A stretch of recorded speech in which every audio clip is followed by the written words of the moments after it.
Estamos estudiando la carta a los tesalonicenses y queda cada vez ya menos para terminar la primera carta. Y lo que hemos estado estudiando durante las últimas semanas tiene que ver con el capítulo 5, con esas 12 instrucciones finales que Pablo le da a la iglesia de Tesalónica. Esas 12 instrucciones hemos ido estudiando una tras otra y en realidad ahora ya llegamos a la última. Llegamos a lo último de estas instrucciones que está ahí en esos versículos entre el 19 y el 22, aunque vamos a enfatizar los dos del medio. El versículo 19 dice, no apaguéis al espíritu, que es lo que estuvimos hablando el domingo pasado. El versículo 20 dice, no menospreciéis las profecías, examinadlo todo, retened lo bueno, absteneos de toda especie de mal. Y ese último versículo, el versículo 22, en realidad lo que hace es cerrar la tanda de instrucciones que viene ahí diciendo durante el capítulo. Es decir, empieza a dar distintas instrucciones y termina diciendo, ¿saben qué? Absténganse de todo mal. Eso se verá ya el próximo domingo. Hoy día, en realidad, nos vamos a detener en la frase al medio, donde dice, no menospreciéis las profecías, examinadlo todo, retened lo bueno. Para eso, antes de hablar de esto, quiero recordarles lo que hablamos la semana pasada respecto al Espíritu Santo. La semana pasada nos detuvimos en la primera frase y estudiando un poco también lo que es doctrina del Espíritu Santo. Les dije varias cosas que quiero recordar hoy día. En primer lugar, que el Espíritu Santo no es criatura, es Dios. El Espíritu Santo es Dios. La Escritura afirma que Él es plenamente Dios. Hay un solo Dios. Es un solo ser. Hay una sola esencia. Sin embargo, también la Escritura dice que este ser único es tripersonal. 3 personas tiene la Trinidad.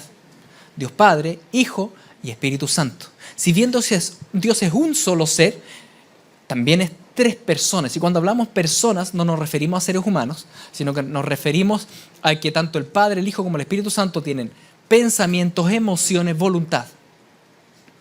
Así que el Espíritu Santo no es criatura, es Dios. Y al ser Dios, tener la misma esencia, no por eso es el Espíritu Santo es el Padre o el Hijo. El Espíritu Santo es una persona de la Trinidad. Él no es ni el Padre ni el Hijo. No fue el Espíritu Santo el que murió en la cruz, fue Jesucristo el que murió en la cruz. Y el Padre el que envió al Hijo. La Trinidad, siendo 3 personas en un solo ser, cada una de las personas trinitarias tiene roles distintos asignados dentro de lo que es la labor trinitaria. Estuvimos hablando de eso y eso nos lleva al tercer punto, donde decíamos que el Espíritu Santo no es mera energía, no es una fuerza impersonal, una fuerza enviada del Padre. El Espíritu Santo es una persona trinitaria.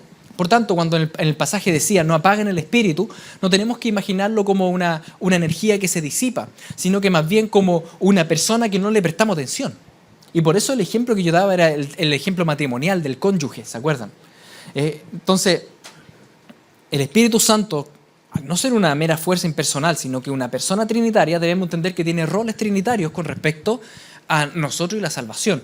¿Qué es lo que hace el Espíritu Santo en medio del cuerpo de Cristo? ¿Qué hace con nosotros? Estuvimos viendo 4 puntos el domingo pasado. Primero, nos regenera el corazón para que podamos ver a Cristo. La regeneración es esa labor invisible que hace el Espíritu Santo en nosotros, donde transforma estos corazones de piedra duros, que son contrarios a Dios, para que ahora sean blanditos. Él quita el velo para que logremos ver a Cristo. Eso se llama regeneración. El Espíritu Santo regenera nuestros corazones. Y si nosotros ahora creemos en Cristo, es porque primeramente Él quitó la dureza. Él nos regeneró. En segundo lugar, el Espíritu Santo santifica el cuerpo de Cristo para que se parezca más a Cristo. El Espíritu Santo nos va apartando del pecado, nos va apartando de la maldad y nos va haciendo cada día más conforme a Jesucristo. Esa es la labor del Espíritu Santo en nosotros. Él va produciendo ese dulce fruto del Espíritu, el carácter de Cristo. En tercer lugar, el Espíritu Santo nos equipa para que edifiquemos a la iglesia de Cristo. Él nos reparte dones a cada uno de nosotros para edificar el cuerpo de Cristo, para que Cristo sea proclamado en medio de las naciones. Que es el tema que, en realidad, ese tercer punto el que hoy día nos vamos a detener, ¿no es cierto? Cómo el Espíritu Santo equipa a la iglesia. En cuarto lugar, el Espíritu Santo nos sella para apartarnos como novia para Cristo. El Espíritu Santo es garantía de salvación para nosotros. Él es las arras, ¿se acuerdan que comenté de lo que significa arras? Él es la garantía de la promesa de que se va a cumplir en nosotros. Por tanto, viendo todas estas labores que lleva a cabo el Espíritu Santo, ¿cuál es el foco central del Espíritu Santo? Exaltar el nombre de Cristo. ¿Ya? Porque la misión de Dios es la gloria de Dios. Dios no nos exalta a nosotros, Él exalta a Cristo. Por tanto, la obra del Espíritu Santo en medio de la congregación indica a Jesucristo.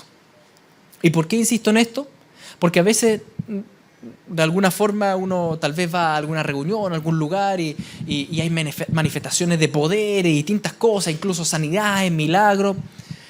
Lo crucial a considerar ahí es si en ese lugar está siendo exaltado Jesucristo. Si en ese lugar ustedes ven que Jesucristo no está siendo exaltado ni proclamado, en realidad el que se está llevando la gloria es la persona que está delante, entonces pongan en duda que eso es el Espíritu Santo. Pueden ser también espíritus malignos. Pueden ser demonios. Los demonios también hacen milagros. Entonces, que haya milagros no significa que esté ahí el Espíritu del Señor. El Espíritu de Dios glorifica a Jesucristo. Todo lo que Él hace indica a Jesucristo. Todo lo que Él inspiró en la Escritura indica a Cristo. Por tanto, ojo con eso. Como les decía, nos vamos a detener en el tercer punto. En esto de que el Espíritu Santo nos equipa como iglesia para edificarnos. Ahora, antes de ese punto, les recuerdo que los dones del Espíritu, estos regalos que Dios reparte al cuerpo de Cristo, son regalos, no son meritorios. Tampoco te hablan de la madurez espiritual de alguien. Los dones muchas veces son muy llamativos. Gente que tiene muchos dones puede ser llamativo, pero no significa que sea alguien maduro en la fe. Puede ser muy inmaduro en la fe. La madurez de la fe no te lo dan los dones. La madurez en la fe tiene que ver con el segundo punto, con la santificación. Por tanto, signo de madurez de un cristiano no es cuántos dones tiene. Signo de madurez de un cristiano es el fruto dulce del Espíritu. Y el fruto del Espíritu es amor, es gozo, es paz, es paciencia, es benignidad, es bondad, es fe, mansedumbre y templanza.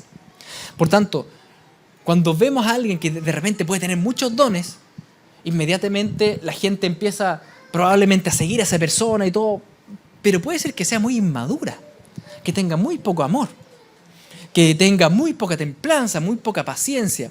Lo importante es que el Espíritu Santo está cada día forjando más a Cristo en nosotros. Por tanto, si bien vamos a hablar de los dones, no olvidemos este punto. ¿Ya? No olvidemos que los dones, son regalos, pero no son signo de madurez. La madurez de pasar tiempo con el Señor y perseverar en obediencia y estar con Él se va a ver en el fruto del carácter, el carácter del cristiano. Por tanto, podemos tener un hombre, una mujer maduros en la fe, con un solo don. Y aparte ese don tal vez lo consideren fome. Da lo mismo. Se parece a Cristo. Es maduro en la fe. El carácter es lo que importa en esto. Por eso Pablo, cuando habla de los dones espirituales, en 1 Corintios 12, 13 y 14, dedica todo un capítulo a explicar la importancia del amor, del carácter. Y dice, aunque tú hagas milagros y profetices, hagas de todo, si no tienes amor, de nada te sirve. ¿Sí? Así que el énfasis bíblico no está en los dones, está en el carácter. Aunque no por eso debemos menospreciar los dones, que es otra cosa. El Señor los reparte igual para equipar al cuerpo de Cristo. Por tanto, en 1 Corintios 12, cuando Pablo habla al respecto, él dice esto. Dice, ahora bien, hay diversidad de dones, pero el Espíritu es el mismo. Hay diversidad de ministerios, pero el Señor es el mismo. Hay diversidad de operaciones, pero Dios, que hace todas las cosas en todos, es el mismo. Pero a cada uno le es dada la manifestación del Espíritu para provecho. Cuando hablamos de dones, entonces el sinónimo es regalos, ¿ya? Un don es un regalo. Y dice que hay diversidad de dones, diversidad de regalos que nos da el Espíritu. Pero fíjense en esto. Quiero resaltar varias cosas en este pasaje. ¿Quién se lleva la gloria en esta diversidad de dones, de ministerios y de operaciones? El Señor, nuestro Dios. La gloria en ningún momento se lo lleva al ser humano. Dice, hay distintos dones, pero vienen del Espíritu. Hay distintos ministerios, pero eso viene del Señor. Hay distintas operaciones, pero eso viene de Dios. Por tanto, la gloria, ¿quién se la lleva? El Señor. Primer punto a considerar. Porque cuando empiezan a haber dones, lo que surge en nosotros en la carne es a pensar de que nosotros somos los buenos, po. Que nosotros nos merecemos esto. No tiene que ver con merecimiento, es un regalo. Si no, no se llamarían regalos, no se llamarían dones. Se llamarían, no sé, bienes comprados o algo por el estilo, pero no se llaman así. Son regalos. ¿Ya? Segundo punto. ¿Quién tiene algún don del Espíritu? Dice, pero a cada uno le es dada la manifestación del Espíritu para provecho. ¿Quién es? Cada uno, dice. Ahora bien, todo ser humano en la gracia común del Señor nace con talentos. Talentos naturales que están ahí, que vienen desde el mismo genoma. Y algunos nacen buenos para el arte, otros para ciencia, buenos para estudiar y otros buenos para bailar. Y está ahí, son talentos naturales que Dios le da a cada cual, a toda la raza humana en su gracia común. Pero cuando alguien nace de nuevo, el Espíritu Santo viene y te da más dones. Te añade sobre esos talentos naturales, te añade ciertas características que son especiales, cosas que tú antes la verdad es que no estabas ni ahí, no te interesaban, y ahora de repente empiezas a sentir mucha compasión por la gente y empiezas a ayudar mucho. El Señor ha generado esa compasión en ti, ese don de misericordia. ¿Me entienden? Hay cosas que surgen desde el nuevo nacimiento, hay cosas que traemos desde el nacimiento biológico, pero hay cosas que surgen en el nacimiento espiritual. Esos son los dones. ¿Ya? ¿Quién recibe dones? Todos los que han nacido espiritualmente. Todos los que han nacido espiritualmente, el Espíritu Santo va dándoles un regalo especial. ¿Para qué? Para que acumulen regalos. ¿No? ¿Para qué son los regalos? Para que lo entregue a los otros. Por eso, tercera pregunta, ¿para qué el Señor nos da dones? Para provecho, dice. Para provecho del cuerpo de Cristo, para provecho de lo que es la edificación del cuerpo de Cristo. Por eso todo el capítulo 12 va a dedicarse a hablar esto de lo que significa ser un cuerpo y que cada uno tiene manifestaciones que el Señor nos ha ido dando para edificar al prójimo. Por tanto, estos dones no son ni para mi gloria, ni para mi egoísmo, sino para edificar a la congregación. Los pongo a disposición del cuerpo de Cristo para que el cuerpo de Cristo crezca y se predique el Evangelio. Entonces, ¿qué dones hay? La verdad es que la Biblia presenta una serie de listados de dones, aunque creemos que no son listados exhaustivos. Creemos que son listados clarificadores. Vemos un listado en 1 Corintios, vemos un listado en Romanos. El que más me gusta es el listado de Pedro, el más fácil. Y son listados que creemos que no son exhaustivos, porque hay otros dones que aparecen en el Antiguo Testamento que, por ejemplo, acá no aparecen en estos listados.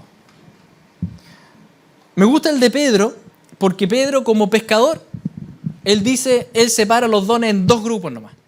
Bien sencillo, dice. El que habla y el que hace. Listo. Está buena su división en realidad, su lista de dones. Me gusta esa. Pablo, que es más escribano, se pone a escribir una serie de listados, ¿no es cierto?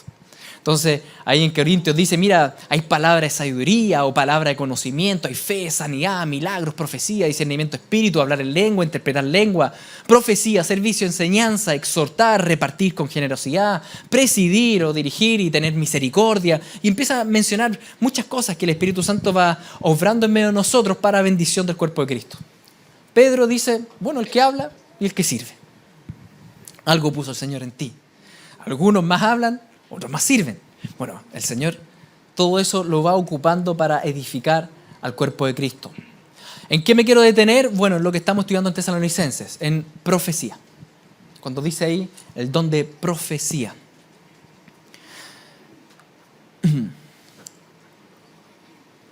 Varias consideraciones. Cuando hablamos de profetizar hoy en día, de profecía, generalmente lo primero que se nos viene a la mente es alguien que habla del futuro, de algo que no ha pasado y que te dice lo que va a pasar, una especie de adivino. Pero no ese es el concepto bíblico de profecía o de profetizar. En realidad el concepto bíblico que tenemos en la Escritura es que profetizar es ser vocero de Dios. Es alguien que habla las palabras de Dios. Alguien que vocerea, que representa a Dios en lo que dice. Por eso en el Antiguo Testamento, cuando ustedes leen un libro de profeta Jeremías, por ejemplo, el profeta Jeremías dice súper poco respecto al futuro. La mayoría de lo que él dice era para exhortar a su pueblo en el presente. ¿No es cierto? Ser profeta entonces, o profetizar, o la profecía en el concepto bíblico tiene que ver con ser vocero de Dios. ¿Ya? Nosotros como iglesia local creemos que el oficio profético, como los profetas del Antiguo Testamento propiamente tal, cesó cuando ya se selló la Biblia. No creemos que actualmente se pueda seguir escribiendo la Biblia. Nosotros creemos que la Biblia, como revelación profética segura, ya fue sellada con la venida de Cristo y sus 12 apóstoles. No creemos que actualmente podamos seguir añadiéndole libros o cartas a la Biblia. Creemos que la Biblia es ya revelación completa y sellada. Por tanto, desde el punto de vista de oficio profético, de que actualmente alguien tenga la autoridad del oficio profético del Antiguo Testamento o de los apóstoles para seguir escribiendo la Biblia, nosotros de eso echamos un paso atrás. No creemos que sea así. Creemos que eso se cumplió ya. Y la iglesia está siendo edificada sobre los apóstoles y los profetas, el Antiguo y Nuevo Testamento. ¿Ya? Ahora, eso no significa que el pueblo de Dios actualmente no pueda ser vocero de Dios, no pueda profetizar. ¿Podemos ser voceros de Dios? Fíjense lo que dice Pablo precisamente cuando habla de estos dones. Continúa después hablando del amor en el capítulo 13 de 1 Corintios y después continúa por el 14 y dice, seguid el amor.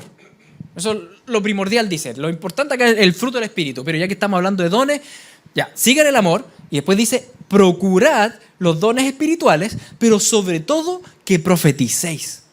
Porque el que habla en lenguas no habla a los hombres, sino a Dios, pues nadie le entiende, aunque por el Espíritu habla misterios. Pero el que profetiza habla a los hombres para edificación, exhortación y consolación. Interesante lo que dice acá Pablo, porque en primer lugar, o si vamos de atrás para adelante, dice que el que profetiza, aquello que él dice, edifica la iglesia, exhorta, consuela. Ya, yo creo que podríamos estar bastante claros en eso. Lo que llama la atención es que él nos diga a todos los creyentes que todos debemos procurar profetizar. Y uno dice, ¿pero qué significa eso? ¿Cómo todos vamos a procurar profetizar? Tenemos que poner los ojos en blanco, ¿no es cierto? Y empezar a hablar algo, lo que me venga a la mente, lo empiezo a decir. ¿Será eso? ¿Tú y yo podremos hablar las palabras de Dios? ¿Cómo sé yo cuáles son las palabras de Dios? ¿A dónde están las palabras de Dios? En la Biblia. La Biblia es la palabra escrita de Dios. La Biblia es la palabra escrita. Para comprender la Biblia, ¿qué necesitamos? Estudiarla, pero con el Espíritu Santo. La Biblia no se comprende meramente por intelecto. En realidad, la Biblia se comprende, ¿sí? El intelecto es importante. Tampoco podemos decir que no hay que ocupar el intelecto para estudiar. No, sí, hay que ocupar el intelecto para estudiar, pero iluminado por el Espíritu Santo. La verdad es que todo creyente actualmente tiene dos grandes regalos de parte del Señor. Al Espíritu Santo y la Biblia. Por tanto, todo creyente, si es diligente en estudiar la Escritura y en estar sensible en una relación de comunión con el Espíritu, puede ser vocero de Dios. Tú puedes ser vocero de Dios. Tú tienes la palabra y tú tienes el Espíritu. El tema es, ¿eres diligente o no eres diligente en la búsqueda del Señor y en el estudio de la palabra? Porque si no, ¿cómo vas a vocerear? ¿Cómo vas a saber qué dice Dios frente a tal circunstancia? ¿Qué dice el consejo de Dios? Cuando hablamos de esto, muchas veces se sobreespiritualiza el tema de profetizar y la profecía. La verdad es que Pedro dice esto. Tenemos, fíjense, ya la tenemos, también la palabra profética más segura. Ustedes ya la tienen. No tienen que andar por aquí y por allá buscando que alguien diga no sé qué cosa. No, ustedes ya tienen la palabra profética más segura. ¿Cuál es esa? Dice, a la cual hacéis bien en estar atentos, como una antorcha que alumbra el lugar oscuro, hasta que el día esclarezca y el lucero de la mañana salga en vuestros corazones. Entendiendo primero esto, que ninguna profecía de la Escritura es de interpretación privada, porque nunca la profecía fue traída por voluntad humana, sino que los santos hombres de Dios hablaron siendo inspirados por el Espíritu Santo. ¿De qué está hablando cuando está hablando de la palabra profética más segura? De la Escritura, dice él. Está hablando de la Biblia. La Biblia es la palabra profética más segura. La Biblia fue plenamente inspirada por el Espíritu, escrita por manos humanas, pero inspirada por el Espíritu, con la autoridad del oficio profético y apostólico de antaño. Todo lo que está ahí, lo que está en la Escritura, es plenamente inerrante, infalible, autoritativo y por tanto es la palabra profética más segura que podemos escuchar.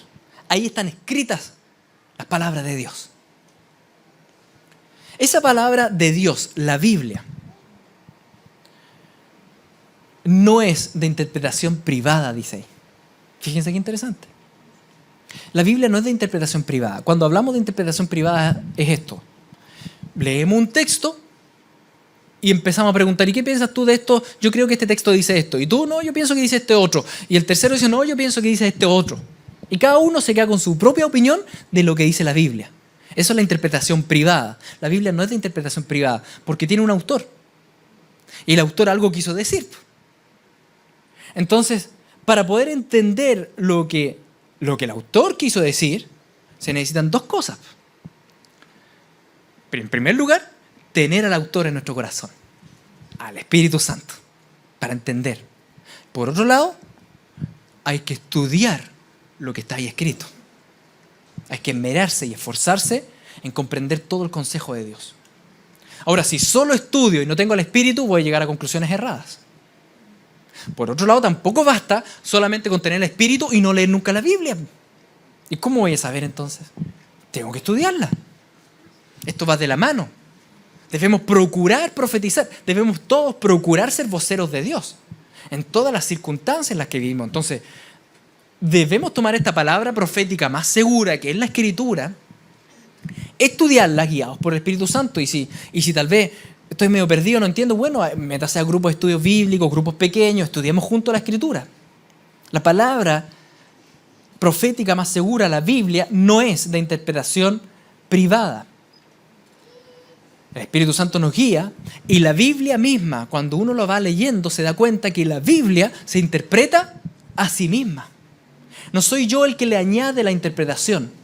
No es la cultura la que interpreta la Biblia. No es la sociedad la que interpreta la Biblia, como mucho se sostiene hoy en día, donde se toma una interpretación bíblica desde la cultura. Entonces el LGTBI toma la Biblia y dice, estamos bien. Una interpretación desde la cultura. No, pues no están bien. Porque la interpretación bíblica no es de interpretación privada. El Espíritu Santo te guía a la verdad y hay que entender la Escritura de acuerdo a cómo ella misma se explica a sí misma. Por tanto, no podemos llegar y sacar un versículo del contexto. No, hay que estudiarla bien. Estudiar el mensaje, estudiar qué quería decir el autor. Así que hacemos bien en estar atentos como a una antorcha que alumbra el lugar oscuro. Debemos estar atentos a la Escritura, a esta palabra profética segura. La Biblia debe ser interpretada y entendida como Dios, el autor, quiere que la entendamos. Debemos acudir a ella en humildad. No para nosotros cambiar la Escritura, sino que para que la Escritura nos cambie a nosotros. Ahora, muchos de ustedes tal vez dicen, no, pero es que la Biblia es un libro armado por el hombre. ¿No es así? En primer lugar, el Antiguo Testamento, Jesucristo lo apoyó plenamente, al punto que dijo, no hay ninguna coma que no se haya cumplido de lo que está ahí. ¿Se acuerdan? Les dio plena autoridad. Y el Nuevo Testamento, escrito por los apóstoles, no es que después con el tiempo alguien dijo, voy a sacar este libro, voy a poner este otro. No. Lo que hicieron los concilios fue reconocer aquellas cartas que habían sobrevivido milagrosamente 3 siglos, sin que nadie las cuidara. Sobrevivieron solos. La Biblia se cuida a sí misma, porque el Espíritu está ahí. ¿Sí? El Espíritu Santo es el que cuida su palabra. Por tanto, no hubo un concilio que dijo este sí, este no. Hubo un concilio que dijo, miren el milagro de cómo estos libros sobreviven sin imprenta, sin mundo digital, sin nada. 3 siglos bendiciendo a la iglesia. Y ahora en realidad ya 20 siglos realmente bendiciendo a las iglesias. Por tanto, la Biblia es autoritativa en sí misma. Nadie la tiene que defender. El Señor respalda su palabra. Su palabra es viva y eficaz y penetra hasta lo más profundo. Por tanto, cuando Pablo dice, mira, todos ustedes pueden procurar profetizar, significa que todos nosotros como pueblo de Dios, actualmente ya el Señor nos ha dado lo que es necesario para ser voceros de Él. Tú tienes al Espíritu Santo, tú tienes la Escritura. Por tanto, tú puedes ser vocero de Dios. Cuando tú te juntas con alguien a conversar y le quieres dar un consejo, qué bueno que tengas buenas ideas, que tengas buenos consejos, pero no se compara a entregar palabra de Dios. Porque esa es la palabra profética más segura. En cambio, nuestra palabra es la palabra profética insegura. Porque va a depender de nuestras emociones, nuestros pensamientos, nuestra experiencia y ahí queda el queso muchas veces. Porque nuestros pensamientos, nuestras ideas pueden ser engañosas, superficiales. La palabra de Dios, en cambio, es verdadera y penetra hasta lo más hondo. Por eso Pedro, yendo a este texto de la primera carta, capítulo 4, donde habla de los dones y da este listado extenso de 2 dones, ¿no es cierto? Dice, cada uno, según el don que ha recibido, ministrelo a otros. Así como Pedro insiste que los dones no son para nosotros, son para edificar al prójimo, para edificar el cuerpo de Cristo. Y dice, como buenos administradores de la multiforme gracia de Dios. Es decir, lo que el Señor nos da, nosotros debemos administrarlo. Si Él me dio algo, tengo que hacer algo con eso. Porque lo estoy administrando. No es mío, es de Él. Y continúa, dice, si alguno habla, hable conforme a las palabras de Dios. Y si alguno ministra, es decir, sirva conforme al poder que Dios da. Hasta ahí llegó el listado de dones. Si tú hablas, ¿cuál es el requisito?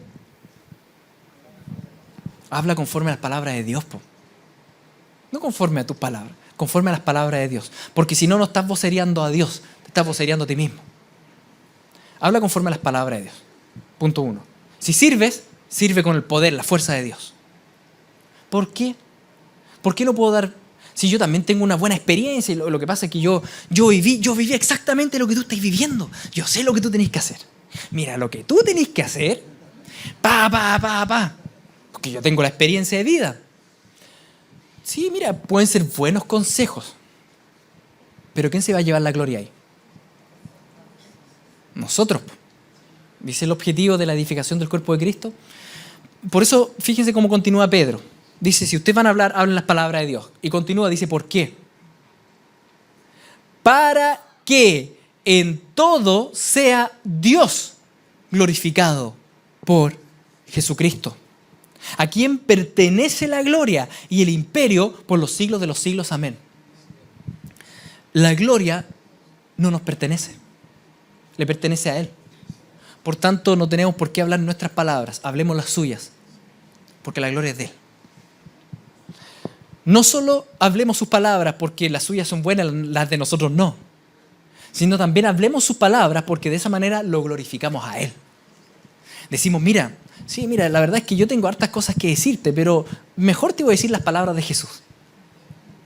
Porque esas sí que son palabras proféticas seguras.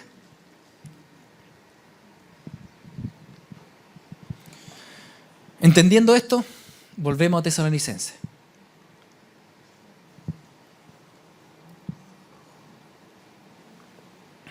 No menospreciéis las profecías, examinadlo todo, retened lo bueno. Entonces, cuando hablamos de profecía, de profetizar, estamos hablando de ser vocero de Dios, palabras que una persona te da y que supuestamente vienen de parte de Dios. ¿No es cierto? Es interesante que este pasaje nos ordene a todos nosotros que aquello que las personas nos dicen y que supuestamente viene de parte de Dios, tenemos la obligación ¿de qué? De examinarlo. No porque alguien te dijo, mira, esto te dice el Señor. Uno le tiene que decir, mira lo que me dijo el Señor. Puede ser que no. Tengo que examinarlo. ¿Cómo lo examino? Con la Biblia. Porque la Biblia es la palabra profética más segura. ¿Sí? Y al ser la palabra profética más segura, aquella persona lo que me dijo, yo tengo la obligación de revisarlo. O sea, si viene un gran hombre del Señor que te dice, el Señor te dice, tú dile de vuelta, ya, pues lo voy a examinar. Sí, porque eso es tu rol. Ahora, a nivel eclesiástico acá local, lo mismo. Yo les predico todos los domingos. Yo no tengo la autoridad profética apostólica de los que escribieron la Biblia. Eso significa que me equivoco también en las cosas que digo. Yo procuro apegarme lo más posible a lo que es la palabra profética más segura, la Biblia. Pero eso no asegura que el 100% de lo que yo digo está bien. Es responsabilidad de ustedes examinar todo lo que yo digo. Ir comparándolo con la Escritura, diciendo, bueno, esto sí o esto no. Lo mismo con sus discipulados, con sus discipuladores, con aquellas personas que los aconsejan. Pueden ser personas muy confiables, pero no todo lo que te dicen es realmente. Si tampoco somos Jesucristo. Entonces, ¿de quién es la labor de examinar las cosas? De ustedes, pues de nosotros, de todos nosotros. No podemos llegar y tragarnos todos. Debemos examinarlo, pero para eso vamos a tener que ser bien diligentes en estudiar la palabra. Porque ¿cómo si no voy a saber que lo que está diciendo realmente es lo que Dios piensa y dice? La única forma es que cada uno de nosotros seamos profundos y esforzados y diligentes en estudiar la Escritura. Ya sea solos con el Espíritu, la ayuda del Espíritu, como también grupalmente y en los grupos y en los estudios bíblicos y estudiar la Escritura. Y entender el mensaje de la Biblia y entender el mensaje de los distintos autores, entender lo que dice y no sacar los versículos de contexto y realmente ver lo que está ahí. Esa labor, queridos, es de todos nosotros. Es de todos nosotros. No podemos pecar de negligentes y de ignorantes bíblicos. Ahora bien, ojo. Porque también este pasaje dice que no debemos pecar de arrogantes bíblicos. El arrogante bíblico simplemente menosprecia lo que el otro le dice. ¿Y qué tal si Dios te está hablando por medio del otro? No, es que el otro es un carnal. ¿Y si Dios quiere hablar por un burro? No es lo mismo. Si ese no es el tema. El tema no es a quién el Señor ocupa el instrumento. Lo importante es discernir las palabras que te está diciendo si van de acuerdo a la Escritura o no. Aunque sea un burro. Uno tiene que examinarlo todo. Pero aquello que te dicen, si tú dices, no, es que esta persona no sabe tanta Biblia, no lo caché al tiro, no sabe tanta Biblia como yo. Así que no lo pesco. No menosprecies. El Señor puede ocupar cualquiera de la congregación para hablarte. Tal vez lo que te diga, supongamos que realmente la persona anda media mal y el 90% de lo que te dice es pura cháchara. Pero tal vez hay un 10% que tú tienes que hacer. ¿Qué dice ahí en el pasaje? Retener lo bueno. Cuando no somos capaces de hacer ese ejercicio, significa que hay arrogancia. No hay humildad. Significa que menosprecio al que está ahí y digo, no, el Señor aquí no me puede hablar. Menos por esta persona. No debemos pecar ni de negligentes o ignorantes bíblicos, ni tampoco de arrogantes bíblicos. No podemos menospreciar al Señor. Puede hablarnos por medio de cualquiera de los hermanos. Entonces incluso acá en una predicación y ustedes de repente pueden escuchar algo y dicen, pero aquí el Claudio se pegó una pachotada, no lo voy a escuchar más. No, esa pachotada la desechan y retienen lo bueno. Ahora, ojo, estoy hablando a ustedes que están en esta congregación y a lo ocasional. Porque también creo que si usted está yendo a algún lugar o está viendo en YouTube predicaciones de personas que el 90% es cháchara, el 10% es Biblia, Ya, y usted hace el ejercicio y vota el 90 y se queda con el 10. Pero toda la semana y sigue viendo las mismas prédicas y sigue, no, ahí mejor, ¿para qué va a ser masoquista? Po? No siga ahí. Po. Busca un lugar donde se enseñe la palabra profética más segura, la Biblia. Y si va a haber predicación en internet, cerciórese que la persona que está predicando predica la Biblia y no saca los versículos de contexto. Para eso usted mismo tiene que también estudiar. Por eso no puede ser toda su alimentación solamente predicaciones, porque todo eso ya viene molido, viene precomido. Usted también tiene que estudiar por su propia cuenta. Ir a verificar los versículos de la Biblia y decir, bueno, ¿realmente lo que dijo este versículo es o no es? El Señor tiene palabra para ti, cosa que ojo no vio, ni oído oyó, ni ha subido al corazón del hombre. Esa el Señor tiene preparada para ti. Y uno dice, gracias Señor, voy a ir a las naciones.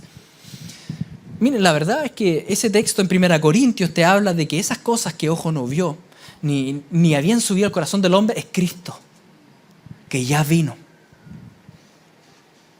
Para entender entonces la interpretación del versículo, tú tienes que leer 1 Corintios 1.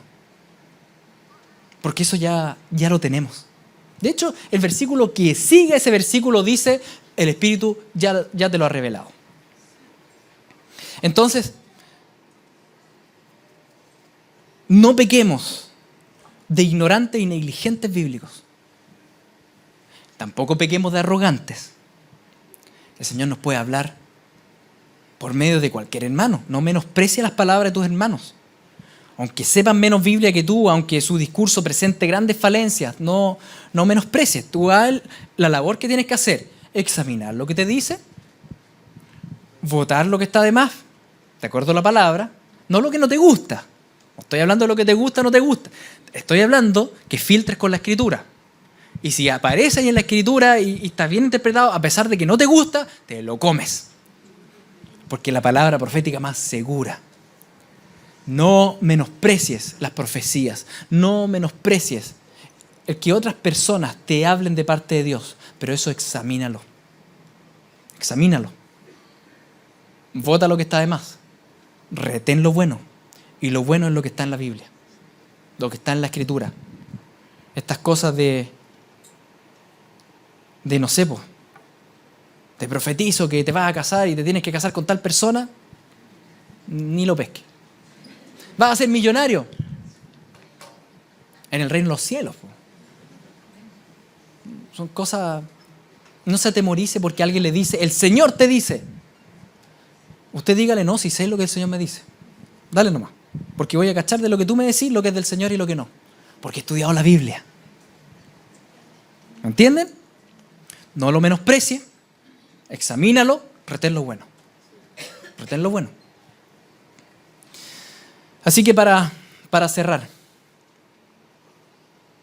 repasando los conceptos respecto a esto. Nosotros creemos que la Biblia ya está sellada y está concluida. Por tanto, todo lo que significa vocerear a Dios hoy día, lo que significa profetizar, lo que significa ser vocero de Dios, tiene que ver con hablar las palabras de Dios. Y las palabras seguras de Dios están en la Escritura. Por eso, todo creyente debe procurar profetizar, ser vocero de Dios. Todo creyente, de hecho, puede ser vocero de Dios, porque tiene la Biblia y tiene al Espíritu Santo. Pero no es llegar y ser vocero de Dios. Debemos ser diligentes en la búsqueda del Señor y en el estudio de su palabra.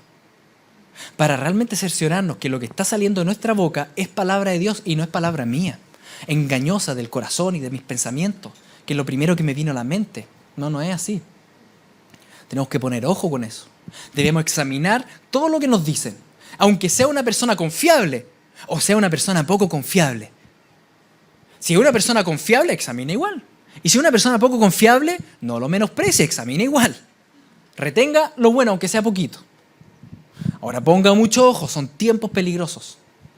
Son tiempos de muchos falsos profetas, muchos falsos maestros, de muchas herejías, teología de la prosperidad, unitarismo en contra de la Trinidad, humanismo, de búsqueda de salvación en los méritos humanos. Ponga mucho ojo, son tiempos peligrosos. No es como para andar con ignorancia bíblica. Te van a comer vivo. Debemos ser diligentes en la búsqueda del Señor y el estudio de su palabra. Queridos, entiende que es nuestra responsabilidad ser voceros de Dios y embajadores de Dios en este mundo, por tanto debemos estudiar la palabra. Y cuando otros les hablen a ustedes, no menosprecien las profecías, examínenlo todo, retengan lo bueno. Retengan lo bueno. Vamos a orar para que el Señor nos guíe en esto. Padre Santo, son tiempos peligrosos, pero tu palabra es clara. Es clara.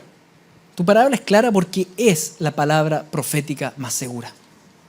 Y tu Espíritu Santo la confirma en nuestros corazones. No basta con intelecto para entenderla. Te damos gracias porque has iluminado tu palabra en nuestra mente. Ayúdanos a estudiarla todos los días, a buscarte todos los días, a no andar desprevenidos, Señor, a no salir a la calle sin espada, sin entender la Escritura, porque el enemigo anda como león rugiente y las falsas enseñanzas proliferan en todo el mundo. La carnalidad humana se busca falsos maestros también. Por eso ayúdanos, Señor, a por un lado ser diligentes, estudiar tu palabra, pero por otro lado tampoco ser arrogantes, que es la otra tendencia humana que tenemos, Señor, a la soberbia. No queremos ser arrogantes. Tú sabes que queremos aprender del corazón de Cristo, que era manso y humilde. Ayúdanos, Señor, a comprender que tú nos hablas también por medio de nuestros hermanos, a no menospreciar lo que nos dicen, pero a todo filtrarlo con la Escritura, que es tu verdadera palabra. Te damos gracias porque tú repartes, Señor, todos estos regalos en medio del cuerpo de Cristo para edificarnos mutuamente. Te alabamos en el nombre de Jesucristo. Amén.